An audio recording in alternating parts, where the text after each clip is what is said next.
Decididamente. Ya. Buenos días todavía. Vamos a dar inicio a la mesa de expertos, diagnóstico y estrategias de explotación laboral. Antes de empezar y esperando que ya vayan incorporándose cada vez más los participantes que están tomando un rico café allá afuera, les tengo dos anuncios. Uno es que en la carpeta que les dieron cuando se inscribieron está una hoja que dice mecánica del foro, y esa es la mecánica que se va a seguir un poco para que la vayan revisando después de las mesas de expertos a partir de las 5 de la tarde del día de hoy, ¿no? De todos modos, sí, échenle una ojeada y después vamos a tener un espacio para dudas, pero para que sepan que ahí está la mecánica. Lo otro es decirles que ahorita vamos a empezar con este panel. La mecánica es la presentación por cada uno de nuestros expertos y después ustedes pueden ir escribiendo sus preguntas, me las hacen llegar y al final de las 3 exposiciones procederemos a darles las palabras y a exponer lo que ustedes hayan tenido de dudas. Vamos a empezar y de entrada quisiera especialmente darle la bienvenida a Ivette Fonseca, ¿no? Ella viene de Nicaragua, es promotora de derechos humanos, en particular de derechos de la niñez, socióloga, maestra de la Universidad Centroamericana en Managua. Ha trabajado en Save the Children por 15 años promoviendo mesas de concertación y articulación con redes sociales. Actualmente es directora del programa Entérate de prevención y erradicación de la explotación de niños y niñas en 5 municipios de Nicaragua, especialmente productores de café. Le damos la bienvenida a tu país y te damos la palabra también. Muchísimas gracias.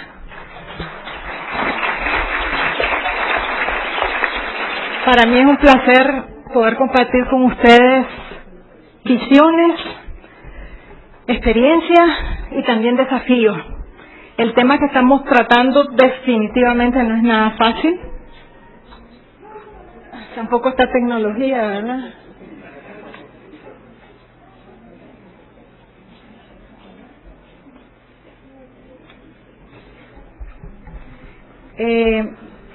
Pero bien, sé que tenemos poquito tiempo y entonces hay que hablar bastante, y sé que también hay algunas formas de hablar que no son iguales, así es que me disculpan, traten de, y luego si no me preguntan, ¿verdad? Si no se entiende alguna de las expresiones. Todo tipo de espacios como estos que nos permiten analizar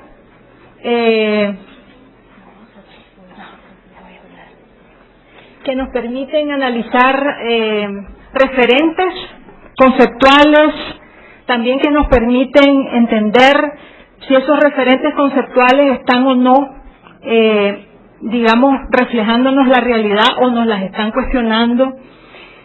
Si además de eso analizamos que en definitiva los sujetos sociales de los que estamos hablando, que son los niños, niñas y adolescentes que trabajan, siguen estando en condiciones de mucha vulnerabilidad y exclusión social, entonces estos espacios definitivamente son súper valiosos.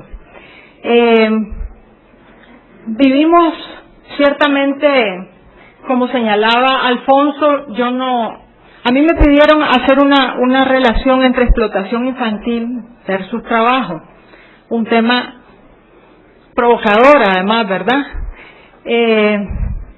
Pero trataremos de hacer un recorrido de qué podemos utilizar como algunos referentes para poder, como se preguntó antes a Mónica, cómo distinguir cuando los niños y niñas están en una situación de vulnerabilidad o de explotación, y además de eso, cuando el trabajo puede ser o no puede ser, formador, una experiencia positiva. Discutamos los diferentes contextos referenciales que tenemos alrededor de eso para ayudarnos a tratar de explorar esa realidad y de actuar en esa realidad. No quiero ampliar mucho sobre esto. Yo creo que Alfonso fue muy abundante, ¿verdad? Pero sí es importante ubicarnos, y mantengo tal vez la importancia de esta parte de la presentación en este sentido. El tema que estamos tratando es un tema estructural, es un tema que tiene que ver cómo está distribuida la riqueza, definitivamente. Aquí hay muchos intereses económicos que giran alrededor de esta problemática. También hay parte de esa estructura, de esas causas estructurales, está también factores culturales que enraizan exactamente muchas de las vivencias que tenemos o de las expresiones de este problema, que evidentemente algunas son positivas, pero muchas de ellas son negativas. Entonces, el contexto en donde hay un incremento mayor de la pobreza, veíamos lo de la feminización de la pobreza, donde vemos cada vez que intervenimos en un X territorio frente a una X peor forma o una situación de trabajo infantil, que vamos a encontrar normalmente entre un 40 a un 50% de esos hogares, de esos niños y niñas que trabajan, son jefeados por mujeres solas. Los que trabajamos a nivel comunitario sabemos muy bien esta situación. Es decir, la pobreza no es vista solo pues en términos de categorías, de definiciones, es ya vista en relación a que las familias están sobreviviendo. Las carencias son muy grandes y en donde cuando se sitúa muchas veces la necesidad misma de la familia de hacer una ruptura hacia esas relaciones de protección y de cuidado con los hijos, y muchas de estas familias que están en sobrevivencia se ven presionadas a decidir si los hijos o no se van a trabajar. Esa es una decisión clave en la familia. Podemos o no acompañarlos, podemos o no prevenirla, pero sí tenemos que estar conscientes que ese momento de la decisión de la familia de enviar a sus hijos a trabajar es súper importante para todo tipo de estrategias que luego podamos discutir el día de mañana.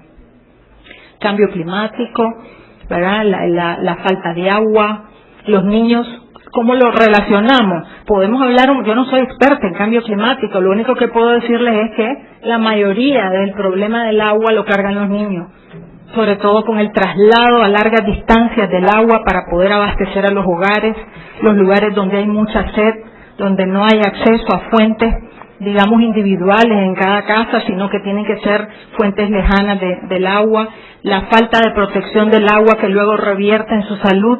Es decir, quiero estar haciendo relación entre factores globales a factores micro, digamos, que luego vamos a encontrar en la familia y en los niños. La población, yo no sé, dicen que para el 2050 vamos a ser unos 9.000 millones de personas. Yo vengo de un país chiquito, ¿verdad? Somos 5 millones, aún México asusta, ¿verdad? Pero definitivamente, imaginémonos este mundo, necesitaríamos 2.3, dicen, planetas tierras para poder vivir. Definitivamente eso también nos liga a algo de cómo nos vamos a alimentar. Y se calcula además que va a haber 1.000 millones de personas subnutridas. O sea, imaginémonos esta dimensión ya en los lugares, en nuestras poblaciones, en nuestras comunidades. La globalización la hago relación por una cosa que creo que es bien importante también, y es las leyes del mercado nos están determinando sobre todo el debilitamiento de nuestros estados, de nuestros gobiernos. Resulta ahora que los gobiernos son facilitadores y nosotros andamos en la mente que los gobiernos son garantes de derechos. Ya ahí hay un problema, ya aquí se empiezan a distinguir los imaginarios sociales. Todos los que andamos metidos en derecho, que estamos analizando las consecuencias en nuestras poblaciones, vos te sentás con un economista y es otra perspectiva. Te sentás con los encargados de los ministerios de Hacienda, de Finanzas, y es otra perspectiva. Es que si el saneamiento macroeconómico, que si pero en definitiva quien va a recibir todo el impacto de esas políticas macroeconómicas van a ser la familia y por ende los niños y niñas y adolescentes. Entonces quería hacer esa referencia. Aquí hay algunos datos, a mí me parecen impactantes, ¿no? Porque la gran pregunta en todo este congreso, creo yo, es ¿por qué los niños, niñas y adolescentes trabajadores siguen trabajando? ¿Por qué siguen en situación de explotación? ¿Qué estamos haciendo? ¿O qué no estamos haciendo? ¿O qué no lo estamos haciendo tan bien? Son de las cosas que nos tenemos que preguntar cada uno de nosotros, estemos donde estemos. Resulta que dentro de las estadísticas que se analizan, 1 de cada 5 niños trabaja en el mundo. 1 de cada 5. Ahorita no estamos analizando si es explotado, si está trabajando 2 horas, si está trabajando 10, ¿verdad? Es que está trabajando, está generando un ingreso familiar, está contribuyendo a ese ingreso familiar. Dicen que son 306 millones que trabajan. Dicen, digo yo, porque en nuestros países también no somos muy buenos en estadísticas. Por lo menos en Nicaragua no lo somos, ¿verdad? Y aunque hay un módulo también de trabajo infantil, a la hora de que se pregunta si ese niño o niña trabaja, muchas veces no se pregunta adecuadamente y el niño además te dice, yo ayudo. No sé si pasa lo mismo aquí. Y el no reconocimiento del trabajo infantil entonces luego se va a revertir en estas estadísticas. Pero ya de por sí, solo estas estadísticas nos asustan. 306 niños y niñas, 306 millones que trabajan. Y también, creo que Mónica lo indicaba, algunos de los datos que más o menos coinciden, más de la mitad están realizando trabajos peligrosos y explotadores. Y se calcula que unos 22.000 dicen que mueren en accidentes relacionados con su trabajo. Posiblemente haya su registro, porque yo no sé si aquí pasa igual.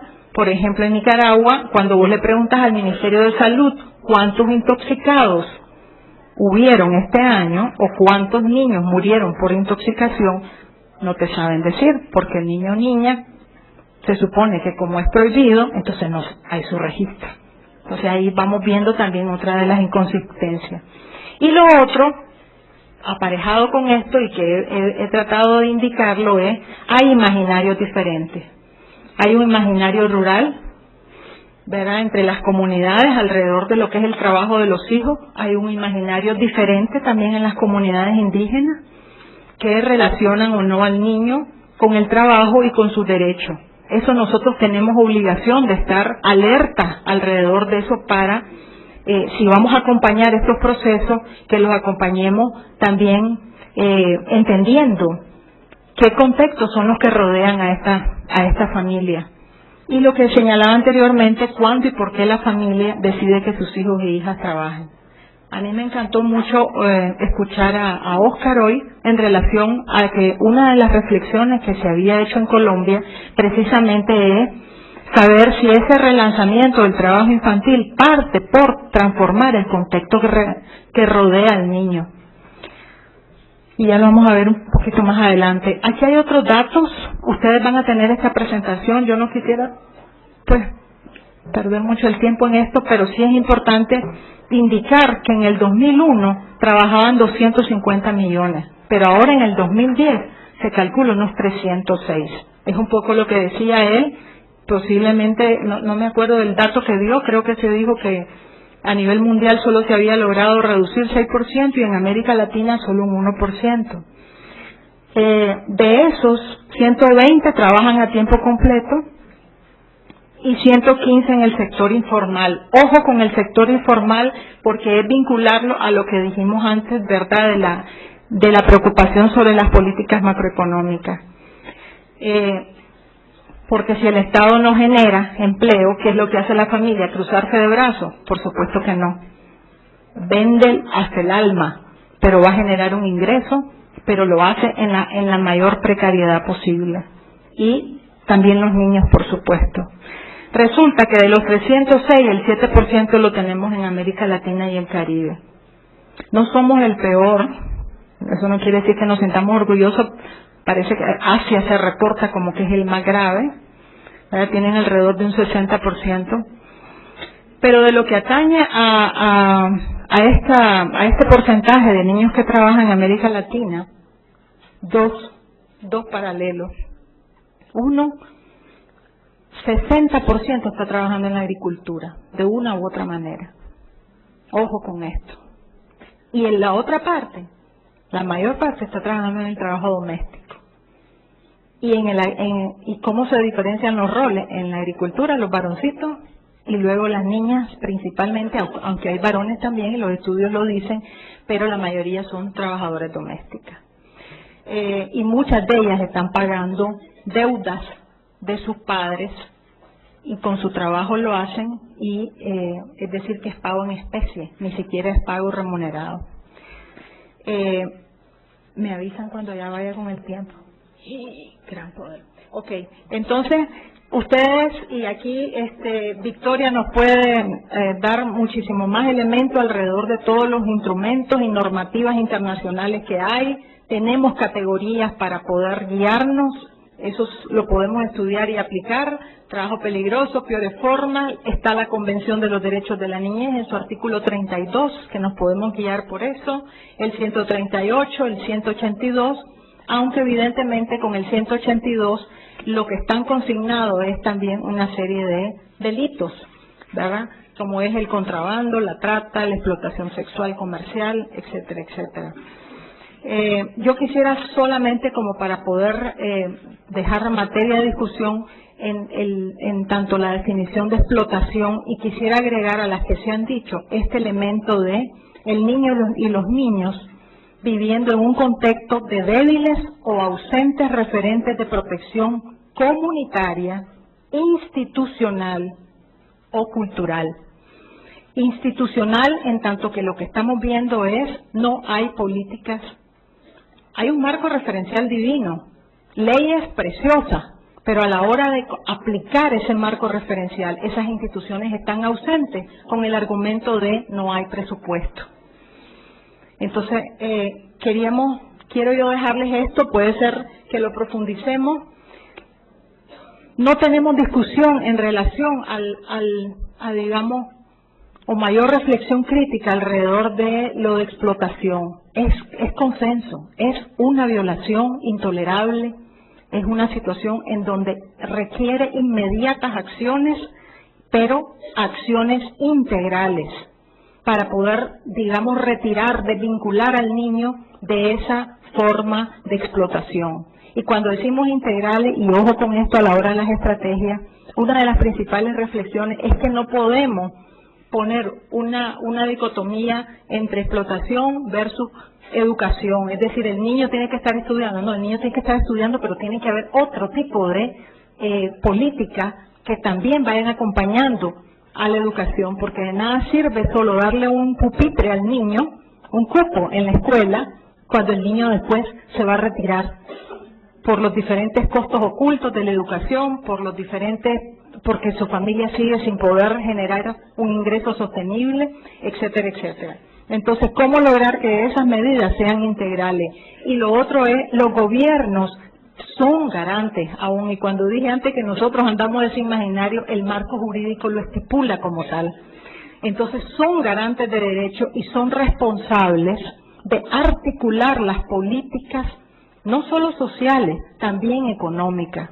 Muchas veces andamos peleando para que nos escuchen los del Ministerio de Educación, o andamos pidiendo, tocando las puertas para que nos oigan las municipalidades. La verdad es que los gabinetes o los diferentes ministerios deberíamos de pedir que se reúnan y articulen esos distintos instrumentos que hay, esas metas, esos presupuestos que se asignan.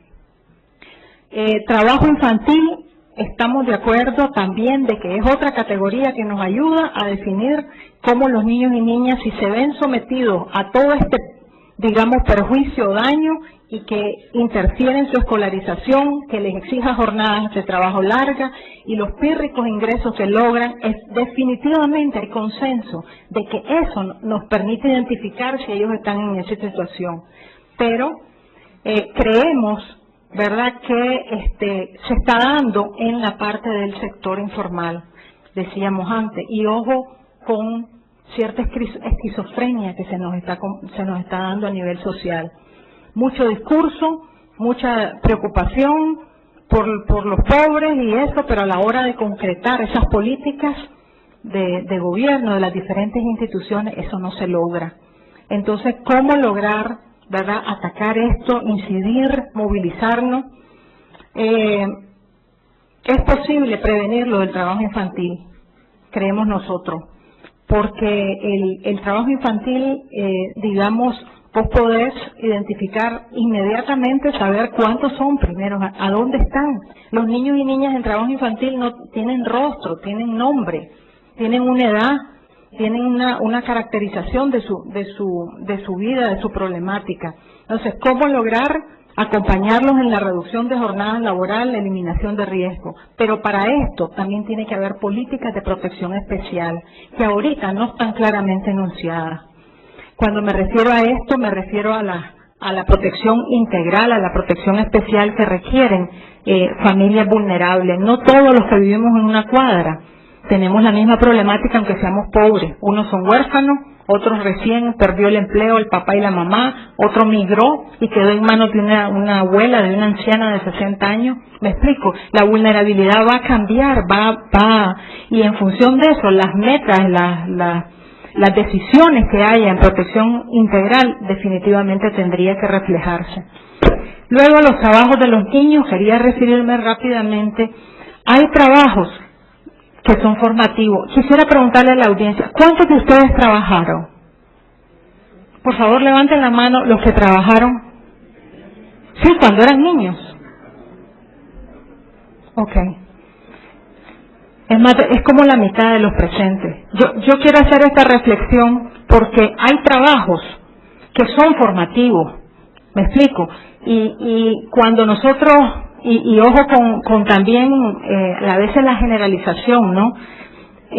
Ahorita definitivamente hay una voluntad de concertar esfuerzos para que los gobiernos digan no al trabajo infantil. Y todos lo apoyamos y todos vamos con eso, pero también eso a veces invisibiliza y niega, ¿verdad?, a la familia que haya posibilidades para que los niños y niñas también trabajen. Ya. Entonces, en conclusión, yo quiero reflexionar sobre esto alrededor de cómo las familias también, sobre todo rurales, pueden, digamos, y podemos acompañarlos para hacer cómo reducir riesgos y daños del trabajo de sus hijos, pero que en definitiva no se culpabilice a la familia muchas veces alrededor de cómo está, digamos, transmitiendo lo único que sabe, que es a lo mejor trabajar la tierra y prepararse para no ser pobre en el futuro. Muchas gracias.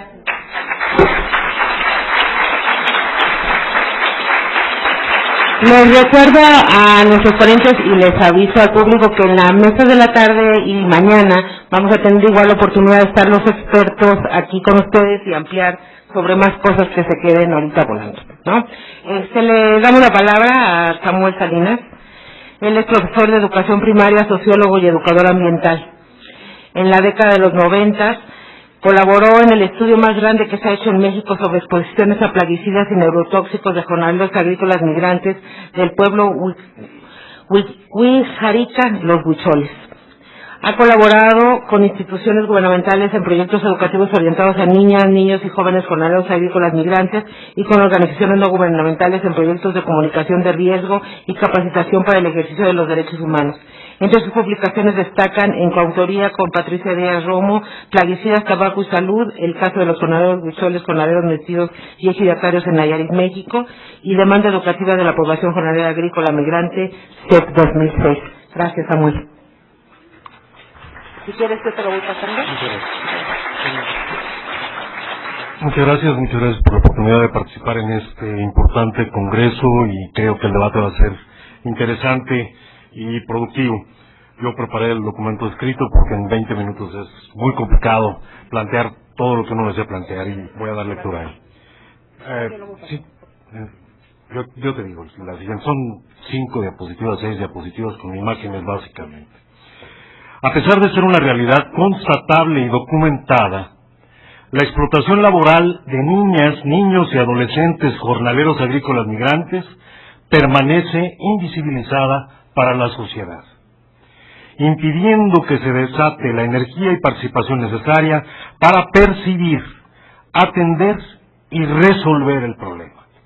No se trata de un accidente, la invisibilización no es un resultado accidental, sino de una invisibilización deliberada que descansa en mecanismos de omisión en la construcción de estadísticas oficiales, omisión y exclusión en el diseño y puesta en marcha de políticas públicas, educativas, laborales y de desarrollo social, ocultamiento de las agroempresas de la utilización de trabajo infantil, escasez en la producción de conocimientos en las instituciones universitarias y de investigación superior, y escasez de organizaciones no gubernamentales trabajando efectivamente en el tema, además, indiferencia de la sociedad. Las condiciones de vida y trabajo de las niñas, niños y adolescentes jornaleros agrícolas migrantes ponen en cuestión los principios que sustentan al Estado mexicano, disuelven los pactos de convivencia social civilizada y exigen una respuesta política y social efectiva que desarticule los mecanismos de invisibilización, reconstruya la percepción del sujeto y devuelva a este sector de la infancia mexicana al pleno ejercicio de sus derechos. Es la síntesis del documento para que, si no me da tiempo de terminarlo, por lo menos ya lo conocen completo. El proceso ha ocurrido durante las 3 décadas recientes, estrechamente vinculado a la llamada crisis del campo mexicano. Se han configurado procesos de migración masiva de jornaleros agrícolas que viajan con sus familias de los estados de origen, principalmente Guerrero, Oaxaca y Veracruz, hacia entidades de agricultura de exportación demandantes de fuerza de trabajo, básicamente el noroeste del país. Se trata de un conjunto de procesos que constituye una realidad extraordinariamente compleja en lo territorial, por la diversidad de rutas y tipos de migración, en lo económico, por la diversidad de unidades de producción y comercio en los lugares de origen y recepción de la migración, en lo cultural y lo lingüístico, por la diversidad de lenguas y culturas que interactúan en los lugares de destino, en lo político, por la diversidad de órdenes de gobierno involucrados en la atención a los procesos de migración, en lo social y laboral, por la superposición de estrategias de supervivencia distintas en las comunidades de origen y en las regiones agrícolas de destino. Las condiciones de vida y trabajo en las regiones de destino de la migración de jornaleros agrícolas han sido ampliamente documentadas en imagen por videastas y fotógrafos. Son motivo de notas periodísticas y con menos frecuencia temas de investigación académica y tesis universitarias. En estos documentos se constata el predominio de una serie de factores: aislamiento de los jornaleros agrícolas en campos de difícil acceso, hacinamiento en galerones y cuarterías en las peores condiciones, con un número, puede haber 10, 20 personas en un cuarto, en donde la familia completa duerme, 2 o 3 familias, exposición a sustancias tóxicas, básicamente plaguicidas neurotóxicos, endeudamiento en las tiendas de raya en los campamentos de concentración de jornaleros agrícolas, precariedad en la vivienda y en la contratación y explotación del trabajo. Estas condiciones afectan a toda la familia jornalera agrícola migrante, de ahí que insistamos tanto en no desvincular el trabajo de los niños y las niñas jornaleros agrícolas del análisis de la situación de la familia en su conjunto, pero tienen un mayor impacto en las niñas estas condiciones de vida, en las niñas, los niños y los jóvenes, por razones que analizaremos a lo largo de este documento. ¿Por qué la sociedad y el Estado mexicanos parecen sentirse relativamente cómodos con esta situación de explotación laboral, exclusión, marginación de un sector productivo de la población? Sostenemos que la situación que sufren los jornaleros agrícolas, y en particular la infancia migrante, en esta situación existe una invisibilización deliberada que descansa en todos los mecanismos de omisión que comenté al principio. Revertir esta invisibilización requiere de una acción conjunta y articulada de todos los órdenes de gobierno, de las instituciones universitarias y de educación superior, de los medios de comunicación y de las organizaciones no gubernamentales. Comencemos con el problema de los datos. Llevo 5 minutos. Bueno, estamos trabajando con datos de hace una década. O sea, no nos sirve lo que se ha publicado recientemente. Hay 3 hitos principales en la publicación de datos sobre jornaleros agrícolas migrantes y de infancia migrante. El primero, la encuesta realizada por la Cedesol en 1998, publicada en 2001-2002. El segundo, la encuesta 2003, realizada también por la Secretaría de Desarrollo Social, cuyos datos nunca se publicaron formalmente porque extraoficialmente nos confiesan que no servían para nada. El problema es que no nos dejaron a la sociedad decidir si servían o no servían. Sencillamente los metieron en un cajón, espero que no los hayan tirado a la basura, y a las bases de datos nunca tuvimos acceso. Otros estudios importantes, el del Instituto de Investigaciones Sociales de la UNAM, conducido por Sara María Lara y Hubert Chartrón de Lamont, que es un estudio muy importante, también hecho en regiones de origen y de destino, y algunos estudios hechos desde la demanda por cultivo de fuerza de trabajo, como el realizado por Moret y Cosío en Chapingo, que estableció una cifra de demanda potencial de jornaleros agrícolas en 1.500.000 personas.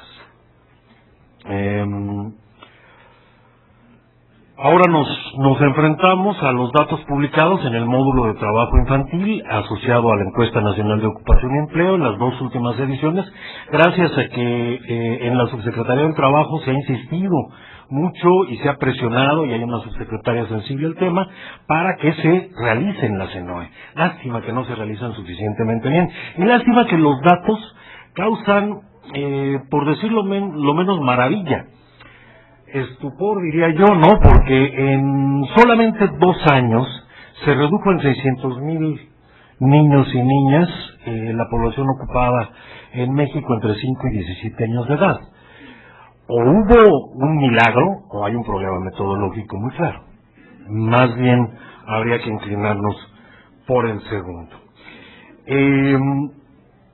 La encuesta, el módulo de trabajo infantil en 2007 establecía que había 1.058.000 trabajadores agropecuarios, y ya para 2009 las cifras se reducen alrededor de 160.000 personas, y supuestamente tenemos 893.599 niños, niñas y jóvenes entre 5 y 17 años de edad trabajando en el sector agropecuario. Estas cifras obligan a plantearse algunas preguntas. ¿Por qué no se publicaron los resultados de la Encuesta Nacional de Jornaleros Agrícolas realizada en el año 2003 por la Secretaría de Desarrollo Social? Nos deben una explicación pública. 2. ¿Por qué se interrumpió durante 8 años la realización del módulo de trabajo infantil en las encuestas nacionales de empleo?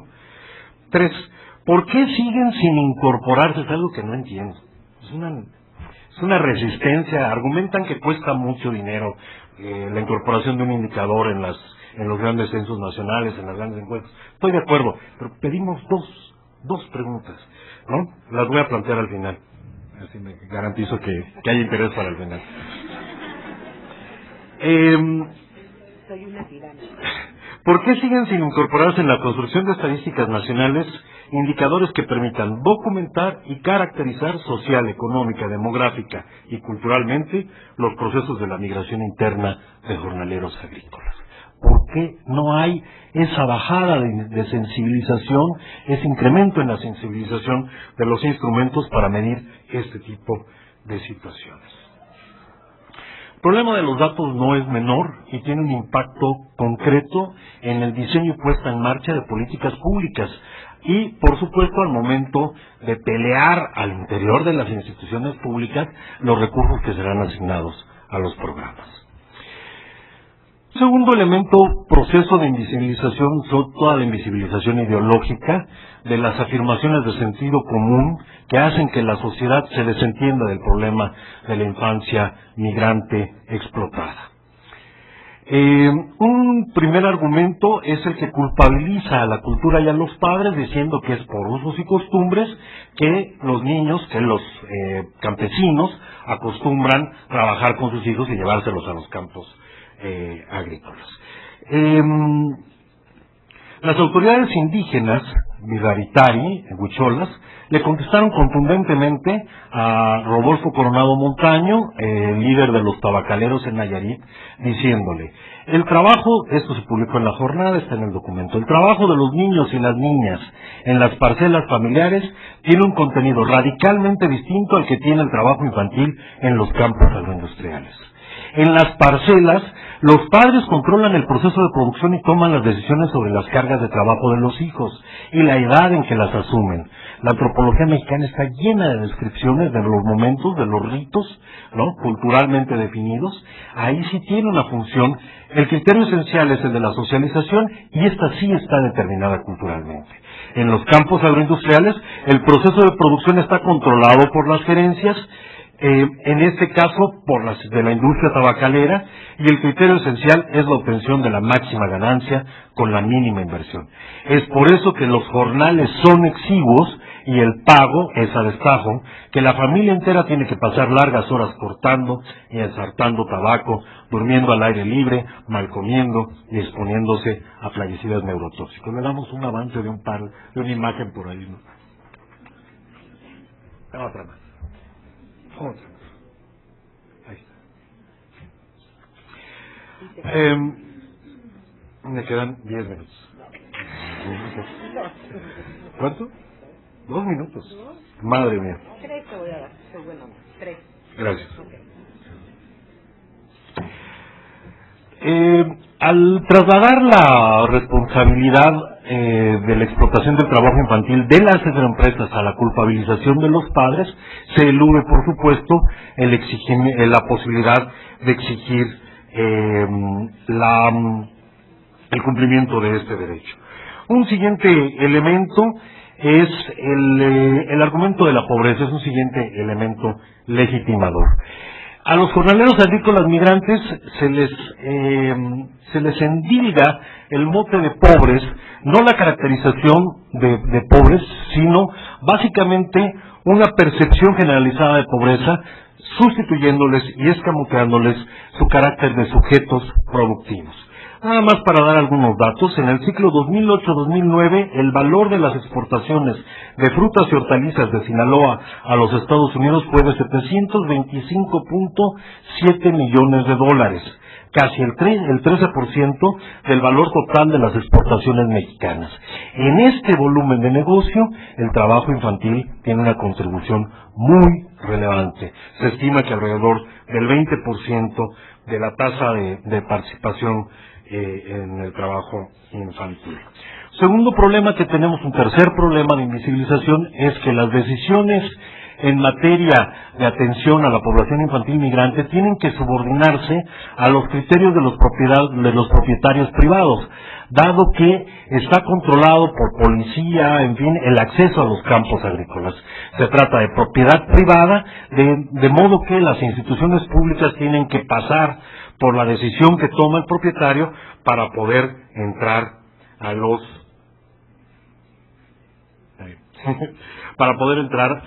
campos agrícolas. Voy a pasar directamente a las propuestas. 3 elementos. 1. Basta que un solo niño esté sufriendo explotación laboral para que nos movilicemos todos para evitar ese sufrimiento. Eso es un hecho. No importa, digamos, la dimensión de los datos, son importantes en términos de asignación de recursos, pero no importa en términos éticos. Segundo, necesitamos que el INEGI trabaje y la Secretaría del Trabajo incorporen 2 preguntas. Una, en el cuestionario socioeconómico, la pregunta sobre la lengua que habla el padre de familia en la unidad doméstica en la que se está realizando la encuesta. Es muy importante el componente étnico de la migración. 50%, 49% de los jornaleros agrícolas migrantes son indígenas, según las estimaciones más aceptadas, digamos.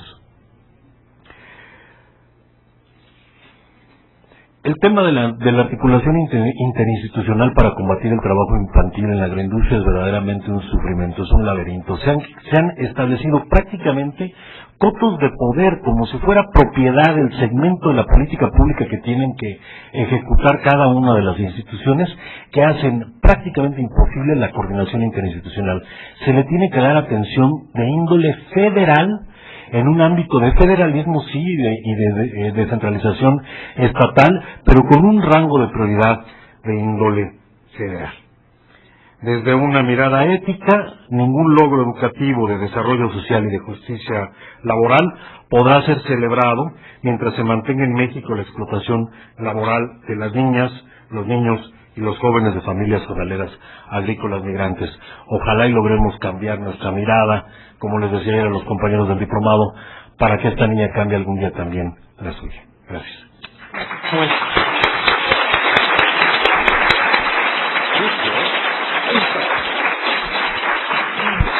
Para finalizar esta ronda, le vamos a dar la palabra a Victoria Cruz López. Ella es costarricense, así que también le vamos a dar la bienvenida, ¿no? Y es abogada con un máster en criminología y tiene una sólida experiencia en organismos internacionales que van desde voluntariados a Naciones Unidas y UNICEF, pasando por la Oficina de Naciones Unidas para la Prevención del Delito y Tratamiento de delincuentes, pero digamos que su robusta experiencia se da en el marco de la Organización Internacional del Trabajo. O actualmente trabajó varios años en la oficina de Costa Rica, que es la oficina subregional para Centroamérica, y actualmente desde febrero de este año funge como asesora técnica principal del proyecto Alto al Trabajo Infantil en la Agricultura, Programa IPEC México. Bienvenida, Victoria.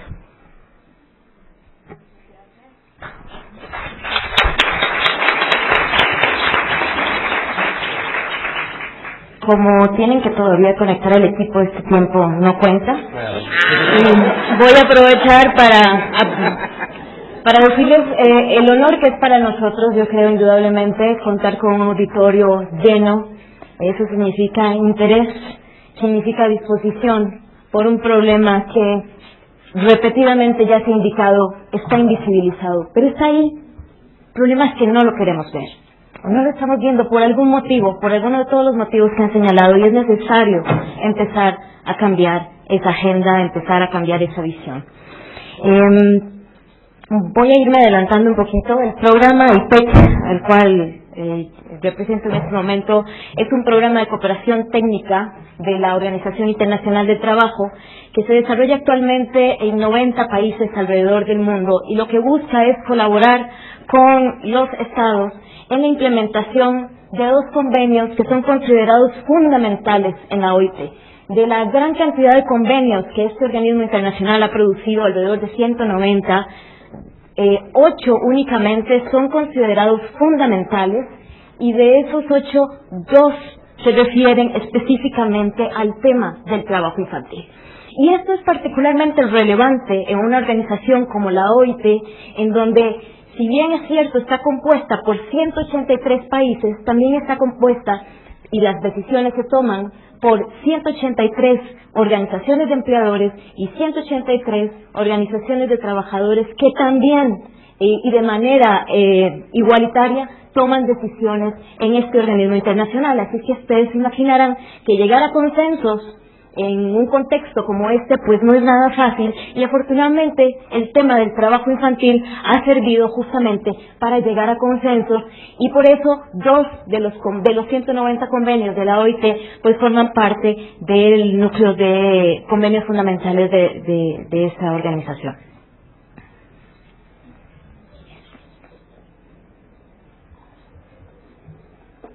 Yo lo que voy a exponer son algunas ideas en torno, o más bien a partir de los convenios y de los consensos políticos internacionales sobre el tema del trabajo infantil y sus peores formas. Pasamos esto. Bueno, la agenda central de la OIT gira alrededor del tema del trabajo docente. La OIT no es un organismo especializado en el tema de niñez, aunque ciertamente cubre temas de niñez. pero se refiere más al mundo del trabajo, un mundo que rodea ciertamente el mundo de los niños, las niñas y los adolescentes también. Y el trabajo decente, que es el corazón de la agenda de la OIT, tiene que ver con un trabajo que se realiza en condiciones de libertad, de igualdad, de seguridad, de dignidad humana. Y el trabajo infantil es exactamente lo opuesto a todo esto. Y por eso el tema del trabajo infantil forma parte integral y fundamental de la agenda de trabajo decente.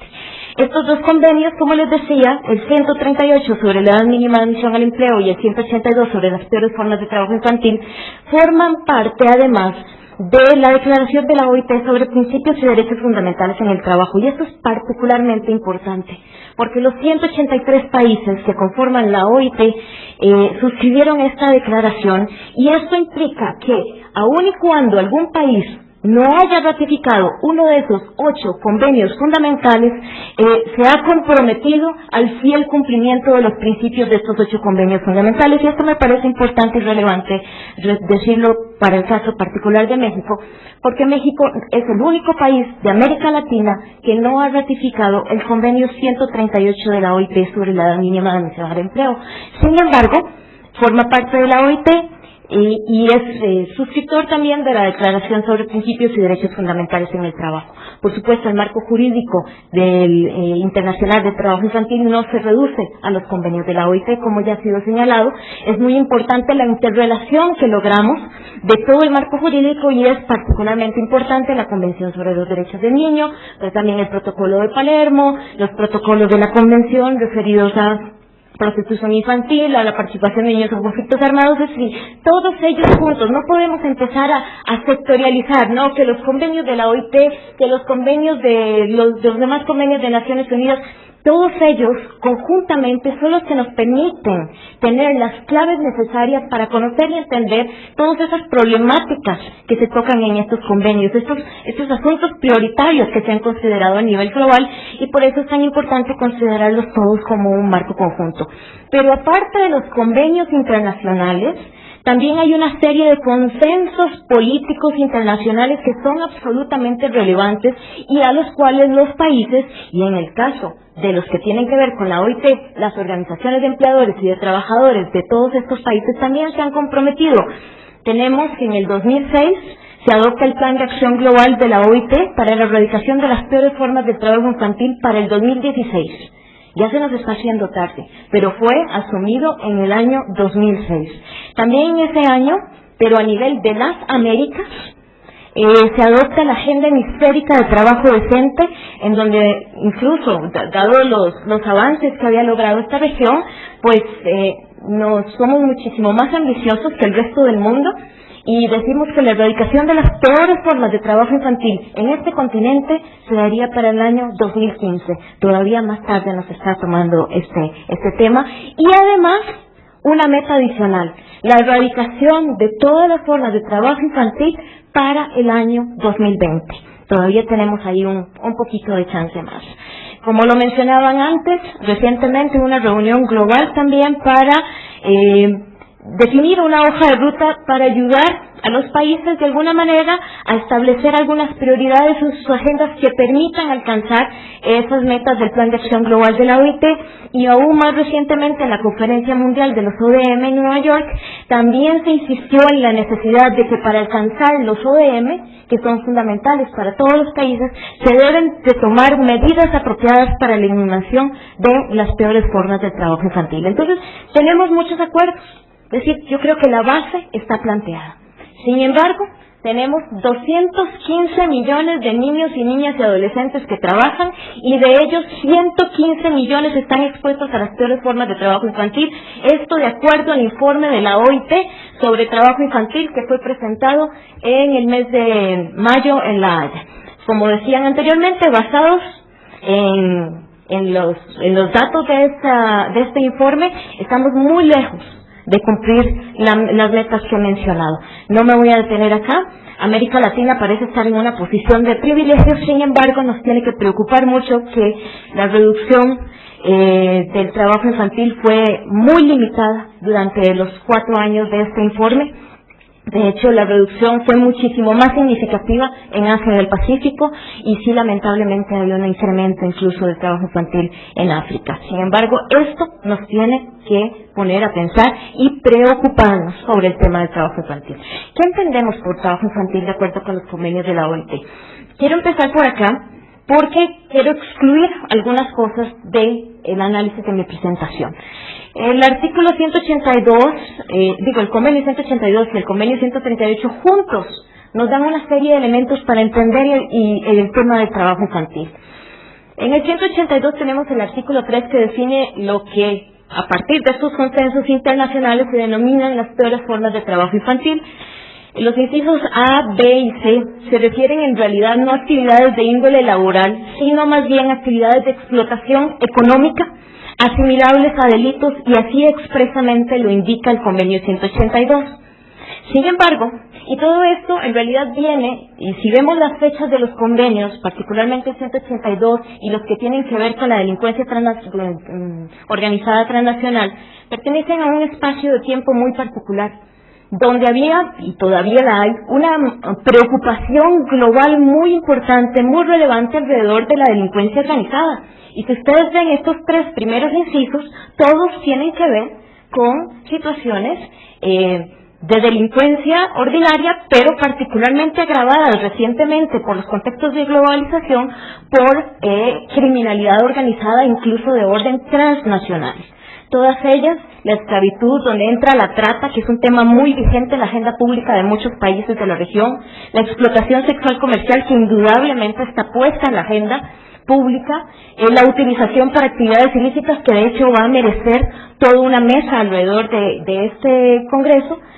Todos son formas relacionadas con el crimen organizado. Sin embargo, la última, a la que hace referencia el artículo 182, pero también el convenio 138 desde 1973, se refiere más bien a un contexto de mercado laboral absolutamente lícito. Aquí nadie estaría pensando que vamos a meter a la cárcel necesariamente a todas las personas que contratan, por ejemplo, niñas de 13 años que han sido traídas del interior para trabajar en el servicio doméstico de cualquiera de nuestras casas. O nadie estaría pensando en meter a la cárcel necesariamente a todos los empresarios que de alguna manera están permitiendo las situaciones de trabajo infantil por ejemplo, en sus campos agrícolas, ¿no? Estamos hablando de un contexto económico lícito, y esto nos representa un montón de situaciones que tenemos que enfrentar, porque normalmente es más fácil entender por qué tenemos que atacar esto, pero tendemos a justificar generalizadamente lo otro por pertenecer justamente a la normalidad de las relaciones, incluso de orden comercial, laboral y demás. Voy a pasar estas que son un poquito más rápidas. Como hacía referencia Ivette, no hablamos de lo mismo cuando hablamos de trabajo infantil por abolir, si lo queremos denominar de esta manera, o actividades y tareas que más bien contribuyen a la educación. Cuando hablamos de trabajo formativo, por llamarle de alguna manera, por establecerle un concepto, hablamos de actividades y de tareas que se desarrollan en un entorno familiar o comunitario, que contribuyen a asegurar la permanencia de los valores, de la cultura, de la propia identidad, que forman parte de un proceso de socialización y aprendizaje supervisado por la familia, como hacía referencia Samuel, que no obstaculiza el desarrollo físico, mental, espiritual, moral o social de una persona, o no obstaculiza su educación, que son tareas apropiadas a su edad y grado de madurez, o que si se realizan por encima de la edad de admisión al empleo, están realizadas bajo condiciones de protección. El trabajo infantil por abolir, en cambio, es física, mental, social o moralmente perjudicial o dañino para las personas menores de edad, y ahí desde los 18 años, obstaculiza su educación, impidiéndole la asistencia a la escuela, o le obliga a combinar la asistencia a la escuela con largas jornadas de trabajo, o provoca abandono de la escuela.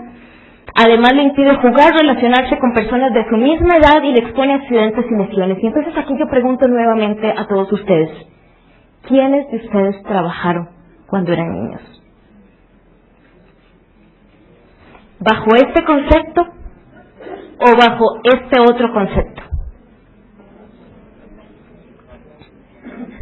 bajo este concepto. Una persona antes, prácticamente en la mitad del auditorio dijo que había trabajado. Realmente, esto es, cuando hablamos de 215 millones de niños y niñas que están trabajando en el mundo, estamos hablando de esto. No estamos hablando de trabajo formativo. No estamos hablando de tender la cama o lavar los platos después de venir de la escuela y echar una mano en la casa. Pero hay un problema porque todo el mundo tiende a justificar, no, pero si yo ayudaba, si el trabajo es bueno, si es bueno que los chicos trabajen. Hay una generalización alrededor de la tolerancia porque la gente piensa, en general pensamos que estamos hablando de esto y en realidad estamos hablando de esto, estamos hablando de estas situaciones de los niños y niñas que migraron y que están como jornaleros agrícolas y otras más que vamos a ver dentro de un minuto. Obviamente aquí entra en el trabajo que se debe, eliminar, por supuesto, todo lo que tenga que ver con edad mínima de admisión al empleo. Ahí, aunque tengamos a una persona sentada en un escritorio y que parezca un príncipe o una princesa, si está por debajo de la edad mínima de admisión al empleo, no puede trabajar. Simplemente no puede. No importan las condiciones. Simplemente no puede trabajar. Por lo tanto, hay un grupo de edad que sí puede trabajar. Si tenemos una edad mínima de admisión al empleo, ellos pueden trabajar, pero deben hacerlo bajo condiciones de protección. Los niños y niñas y adolescentes, una vez que llegan a la edad mínima de admisión al empleo, no deben ser asimilados a trabajadores adultos. Deben, de acuerdo con los convenios internacionales que he citado, trabajar en condiciones de protección. Pero hay además excepciones a la edad mínima. Es decir, hay trabajos o situaciones que aún por encima de la edad de admisión al empleo no puede realizar ninguna persona menor de edad y algunas de ellas ni siquiera las personas adultas. Y aquí hablo de los trabajos peligrosos, donde hay una obligación en el convenio 182 para todos los países que lo han ratificado de definir cuáles son esos trabajos que los adolescentes no pueden realizar y por lo tanto definir cuáles son las condiciones de protección en las que podrían realizar cierto tipo de trabajos. Y por supuesto las peores formas que ya no voy a entrar porque son delitos. ¿Por qué existe? Bueno, ya se han citado muchas razones. Creo que es fundamental conocer las razones de por qué existe el trabajo infantil para poder certeramente definir todas las estrategias integrales que se requieren para enfrentarlo. Hay algunos factores que están muy relacionados con los niños y sus familias. Por ejemplo, la imposibilidad de pagar los costos directos e indirectos de la educación, los niños que viven desamparados en las calles, o aquellos padres y madres que tal vez no valoran la educación porque ellos mismos no fueron beneficiados con la educación. Pero hay muchos otros factores, que vienen del entorno, como ya lo han señalado. Yo pongo en primer lugar, si bien es cierto, hay muchos temas de políticas públicas, yo quiero hacer un llamado aquí en esta auditoría, el tema de la tolerancia social que hay alrededor de los temas de trabajo infantil, digámoslo de orden laboral. Hay problemas relacionados con la educación. ¿Cómo puede ir alguien a la escuela si no hay escuela? Si no es pertinente. Si hay una limitada capacidad de acción por las políticas públicas, si hay falta de cumplimiento de la ley, porque efectivamente hay muchas leyes, pero no necesariamente se cumplen y se aplican.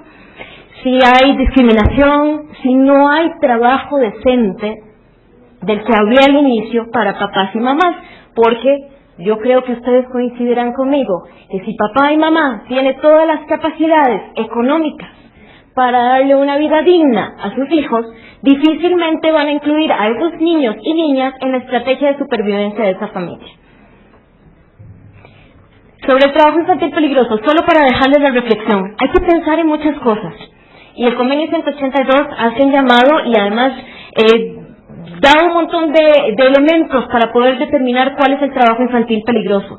Está el de, por su naturaleza, voy a poner los ejemplos, minas, canteras, que lo digan los hermanos chilenos recientemente, la utilización de equipo pesado, maquinarias aplastantes, una serie de trabajos que no están hechos o no están diseñados para la estatura, para la capacidad para la educación, para el momento de desarrollo psicológico que tienen los niños.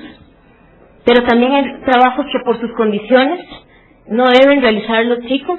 Muchos de ellos tienen que ver con el sector agrícola. Por ejemplo, no es lo mismo en algún momento deshiervar un campo que unas cuantas horas al día que deshiervarlo después de que se han aplicado sustancias agroquímicas. Los peligros son absolutamente distintos.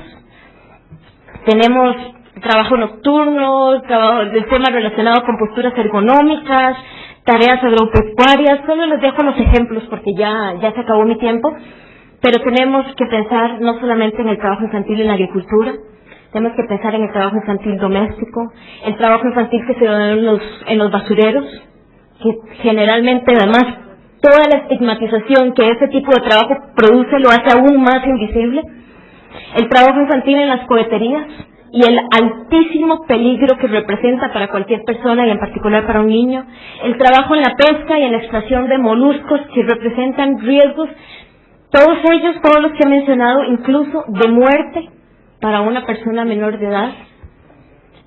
Por supuesto, los trabajos en la economía informal. ¿Qué podemos hacer? Solo una más, me voy al final. Hay dos láminas más. Uno, la importancia del tema de la articulación, de todos los sectores, de incluir a los actores que pertenecen al mundo laboral, porque si estamos hablando de economía lícita, hay un mundo laboral que está integrado por organizaciones o por empleadores o por trabajadores y ellos tienen que ser parte de la solución de este problema. No hay recetas en relación con el tema del trabajo infantil. Sin embargo, la experiencia del IPEC nos dice que son necesarios trabajar en los temas de educación, en los temas de protección social para las familias más pobres y en los temas de trabajo decente para aquellas personas con edad de trabajar y sobre todo las personas adultas. Gracias.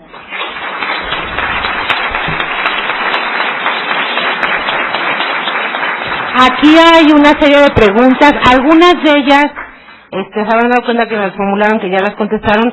Voy a leerlas y les pediría por favor casi minuto y medio para contestarlas, y esto se lo van a quedar ellos, van a estar en las mesas que vamos a trabajar con ustedes entre la tarde de hoy y mañana para poder seguir trabajándolas cada uno de nosotros.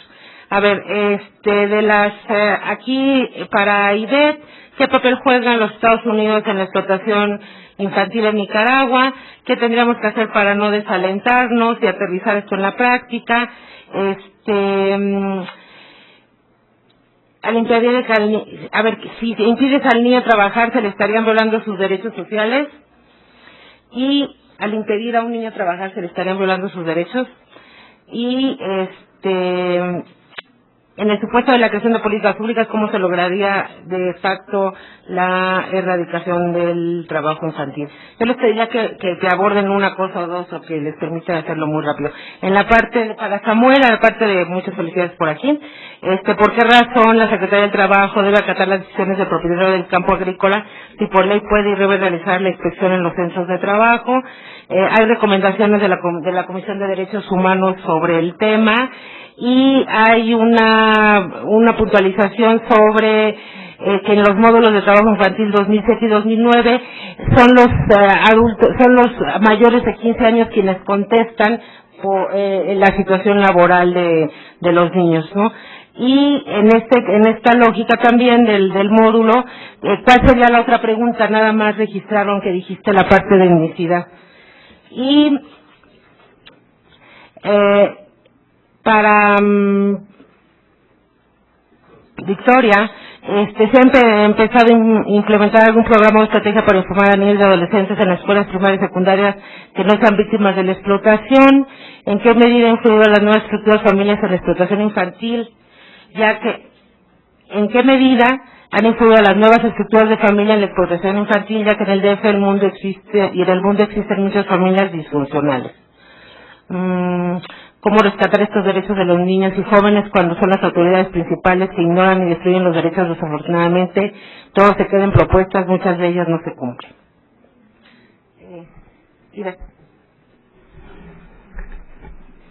La pregunta, yo creo que de no desalentarnos, yo creo que tiene que haber un consenso alrededor de eso, ¿verdad? Todos tenemos un rol que jugar y sobre todo yo pienso que hay muchos compañeros y compañeras aquí que están acompañando directamente a los niños y niñas y pienso que es el niño el que debe estar en el centro de todo nuestro quehacer a la hora que estemos, desde cualquier función que estemos haciendo. Entonces creo que esa es una misión que tenemos, ¿no? Hay posibilidades, porque yo siempre coloco que el trabajo infantil es como un arcoíris, ¿no? Tiene una frecuencia de gravedades, es decir, ahí se tienen que tomar en cuenta muchas cosas, si lo hace solo, si lo hace acompañado, si son jornadas largas, a qué horas las hace también, es decir, si está estudiando y a la vez trabajando, o si solo estudia, si está, digamos, en manos de terceros. Hay una serie de situaciones que hacen o no más grave la situación y que puede determinar dónde podemos nosotros entrar, digamos, a acompañar, a tomar medidas, a intervenir ante esa situación. Creo que si la articulación de las políticas públicas, si se lograra, ¿cómo se lograría de facto la erradicación? Bueno, en primer lugar, aquí hemos insistido mucho. Hay políticas macroeconómicas, hay políticas de empleo que son clave. Los estados se están desentendiendo alrededor de eso. Si se lograra ciertamente lo del empleo adulto, es fundamental que además de eso vaya acompañado de políticas sociales de protección, que bienestar social puede intervenir, de tal manera que veamos que, por ejemplo, el niño, la escolarización sea clave, que los costos indirectos desaparezcan o se reduzcan, toda la política fiscal, por ejemplo, que hace que sea injusta la manera en cómo están distribuidas las cargas fiscales en la sociedad y que se carga y se pesa mucho más a las clases pobres. Es decir, toda una serie de conjuntos de políticas que a la hora de discutir pudieran ver al niño en el centro, en el interés superior del niño. Eso sí permitiría, creemos nosotros, poder hacer que la erradicación y el trabajo infantil vaya desapareciendo.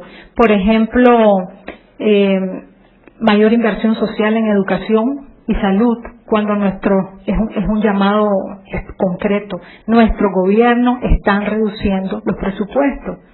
Entonces, parte de esa articulación podría ser alrededor de ese el primer paso, es decir, demandar esa mayor inversión social concreta que se está haciendo en cada uno de nuestros países y eso se exprese en metas que luego los gobiernos hagan rendición de cuentas.